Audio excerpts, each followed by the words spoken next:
People keep asking me how I came up with the interior design personality profiles, and it all started with an internet hate comment. This comment about this bathroom here. This is not everyone's cup of tea, and I'm totally fine with that, but it did get me thinking.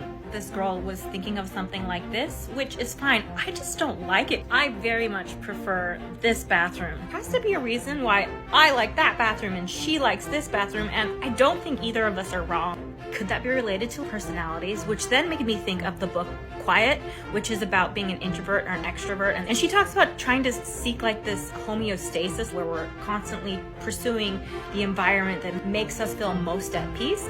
What if that applied to interior design and the people who want those really clean, one-toned bathrooms just need more peace in their environment, where I need more stimulation? I think that's more visually interesting. It was this train of thought that brought me to discover the 3 preferences, the way that you can visually dissect an image and then assign it to a personality. I have created a webinar to explain how to create your dream space without second guessing or worrying about trends, because it's based on your personality, not about what's popular. So if that's something you're interested in, there is a link to register in my bio. I'll also leave it in the comments. Hope to see you there.